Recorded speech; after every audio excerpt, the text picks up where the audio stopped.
Mr. President. Senator from Kentucky. Well, we've arrived. We're here at last. Another government shutdown averted. The government will remain open. I'm not sure if that's good news or bad news. People need to know, yes, the government will stay open and it will not be chaotic. Congress can adjourn, which is probably a good thing when Congress adjourns. But the thing about government staying open is we will pass something called a continued resolution. What does that mean? It means we're resolved to continue. Continue as we have for really decades. We will continue to spend money regardless of whether we have it or not. We will continue to spend money at a pace such that we will accumulate about $2 trillion in debt each year. The deficit will be about $2 trillion. Now, the spending is comprised of a lot of different areas. It's about $6.8 trillion in spending, and we bring in about $4.8 trillion in revenue. So it's about a $2 trillion mismatch. A lot of the spending is entitlements. Probably 2/3 of the spending is entitlements, but this body refuses to address entitlements. So as part of the continuing spending tonight, keeping government open, all of the entitlements will be taken off board, and there will be no reforms to entitlements, no reduction in spending in entitlements. They will continue growing somewhere between about 5% and 6% a year. Almost everybody on both sides of the aisle acknowledges that entitlements are the problem. Entitlements are driving the debt. What we vote on, people call a budget, or another word, they call it discretionary spending, is about $1.7 trillion or so, about $2 trillion. Of that $2 trillion, about half's military, half's not military. Well, the military's been taken off the table also, primarily by Republicans, but Democrats complicit as well. No military spending will be addressed, no waste in the military will be addressed, and the Pentagon will not be audited. They've said for decades the Pentagon needs to be audited, and the Pentagon says we're too big to be audited. Leave us alone, we are too big. Occasionally we'll find some things, $500 toilet seats or $800 hammers, things like that. But overall, we have no idea where the money's going, and neither do they. They sometimes talk about hundreds of billions of dollars really literally missing, that they have no idea. But it's taken off the table because the powers that be say military is sacrosanct, cannot be looked at, and must have increased spending. So all the entitlements are going up. That's 2/3 of $6.8 trillion. The remaining $2 trillion is half military. It's going up, and nobody's looking at it either. So we have discretionary. Non-military discretionary spending is part of the budget also.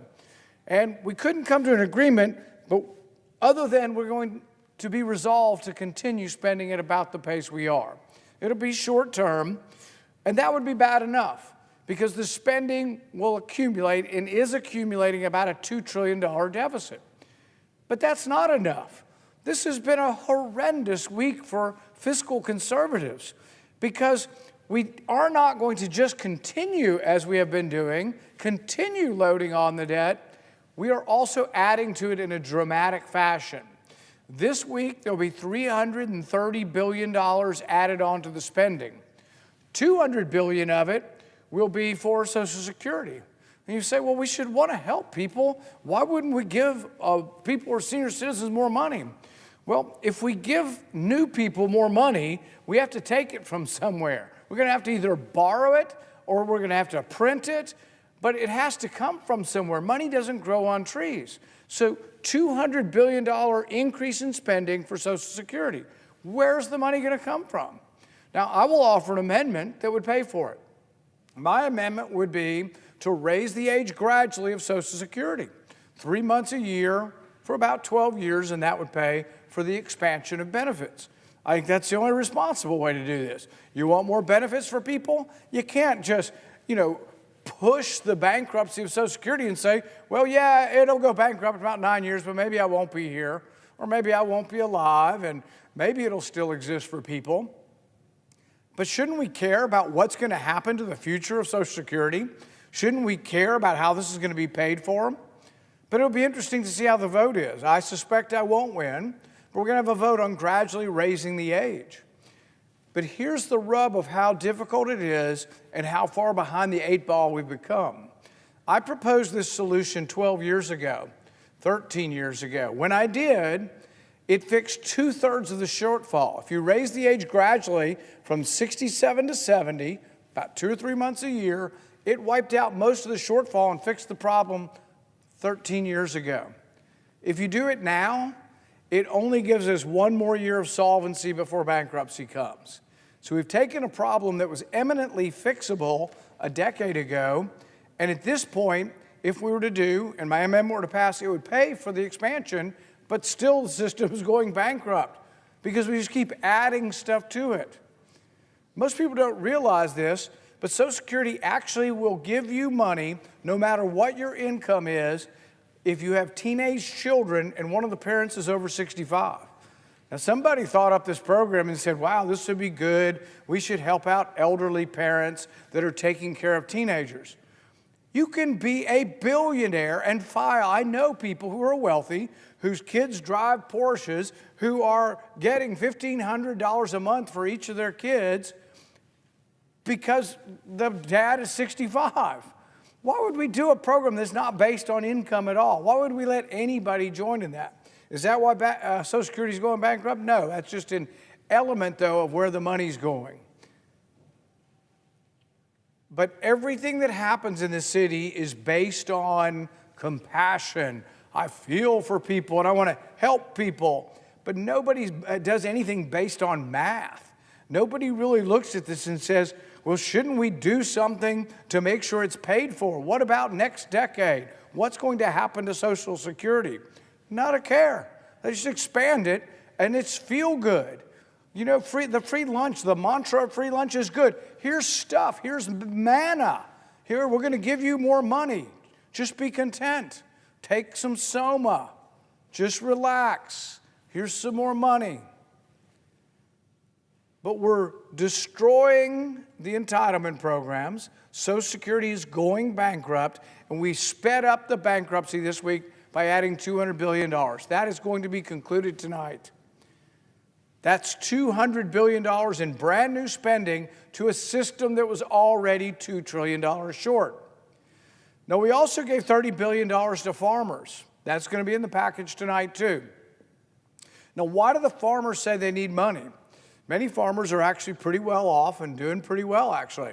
But they say that the tariffs during the first Trump administration hurt them so badly that they're still having reduced exports and they need more money. So we're still paying them for the tariff wars that were begun 4 years ago, and still half the people in the country are jumping up and down saying they want more tariffs.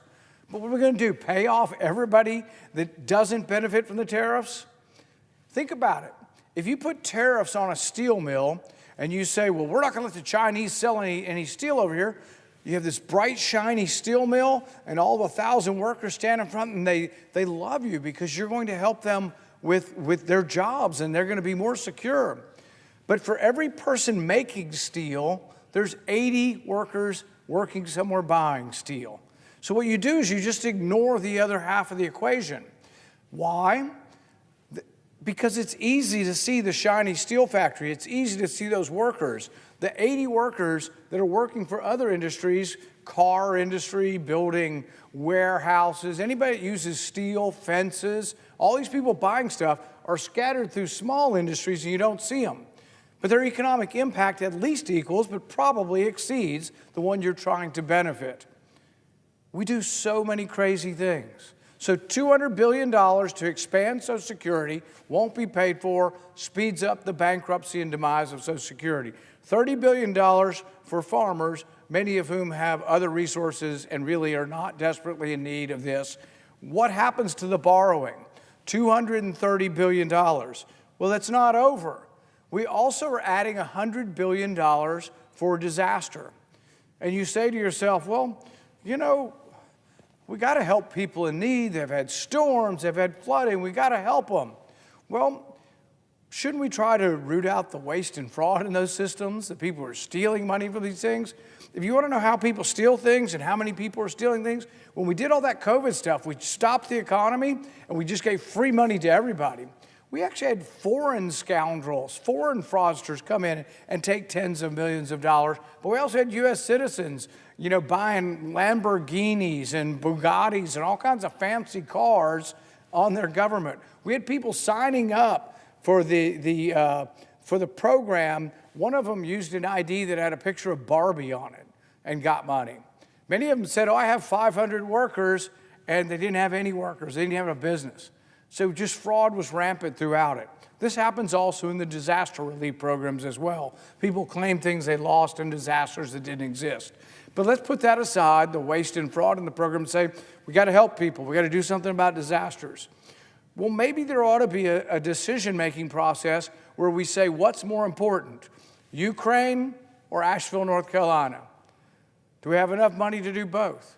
Well, we do if we borrow it, but when we borrow it, we add to the debt, the Fed buys the debt, and you create inflation.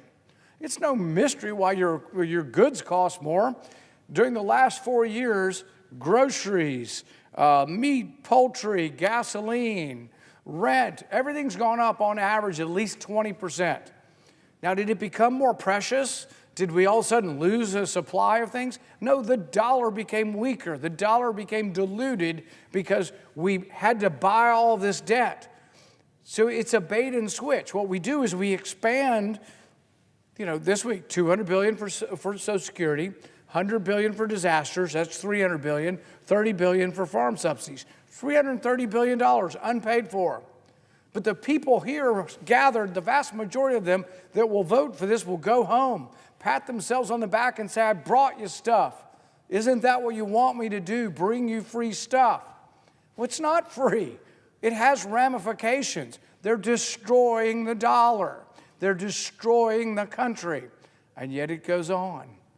Because it seems to be easy just to promise people something for nothing. So I have a couple of different solutions. To pay for the Social Security, let's gradually raise the age.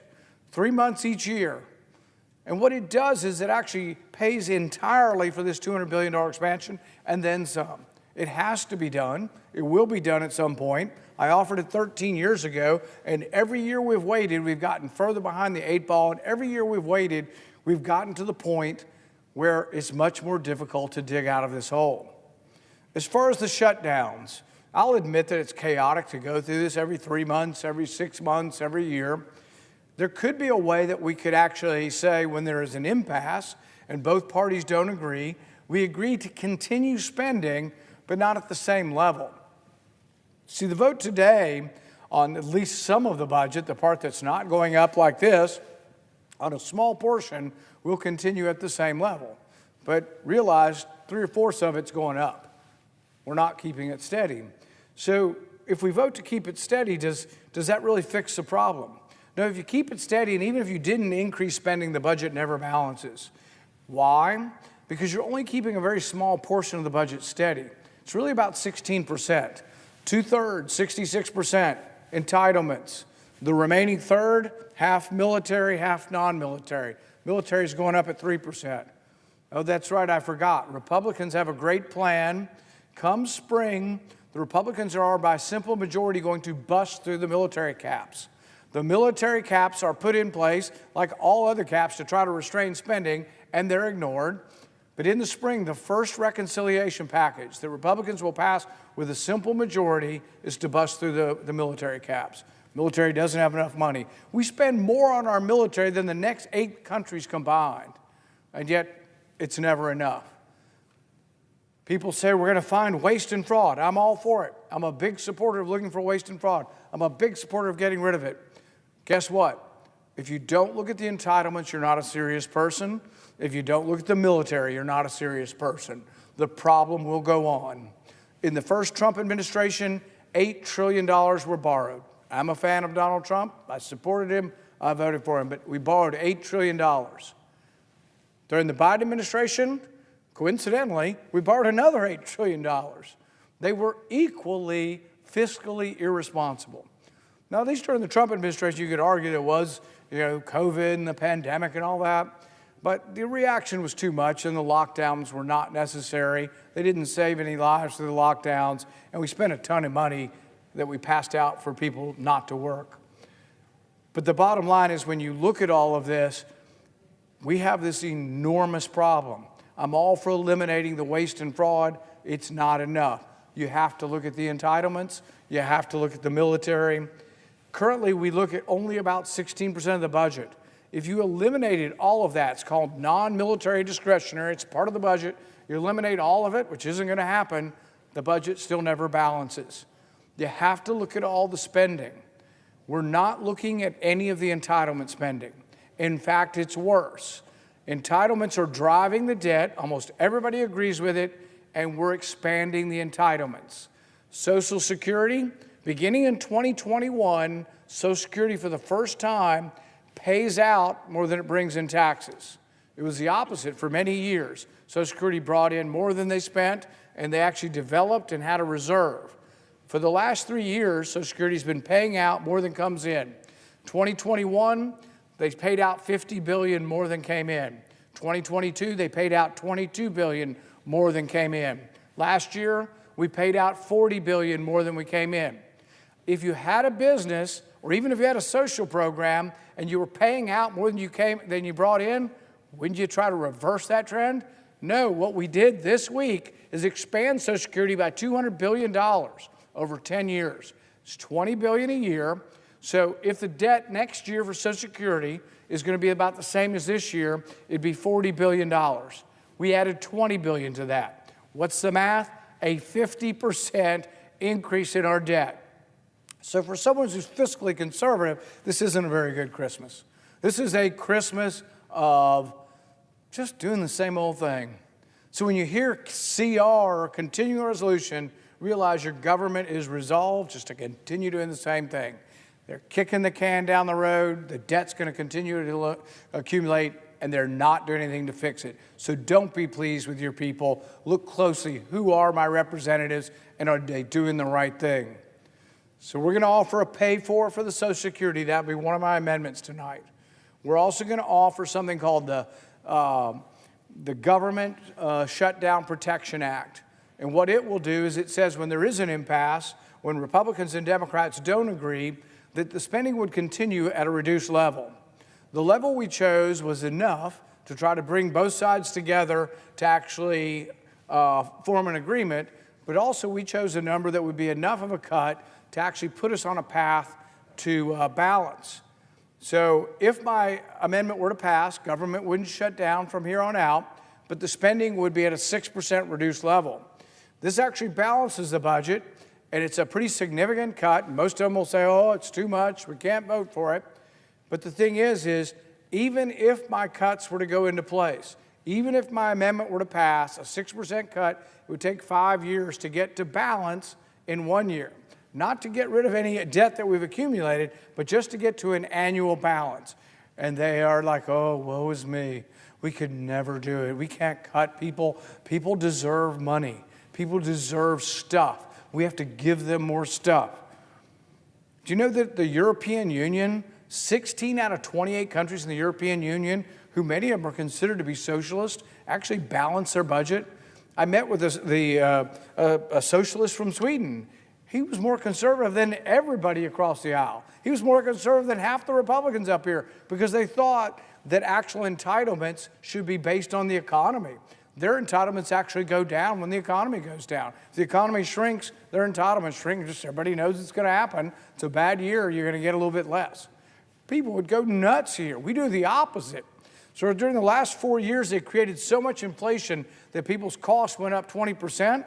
What do? We have to give cost of living adjustments to those on Social Security, and we did, but we were short even more money, and it made the problem even worse and sped up the bankruptcy of Social Security. So my amendment would say we actually have to reduce spending. Now, some people say to conservatives, both in my party and the others, they say, oh, you people are unrealistic. You'll never vote to raise the debt ceiling. But even if I had my way, and we got cuts significant enough that I think the American people would accept, but most of this body wouldn't, and we balanced the budget in 5 years, we would still accumulate debt over those 5 years. And I would vote to raise the debt ceiling during that brief period of time as we are on the way towards balancing our budget.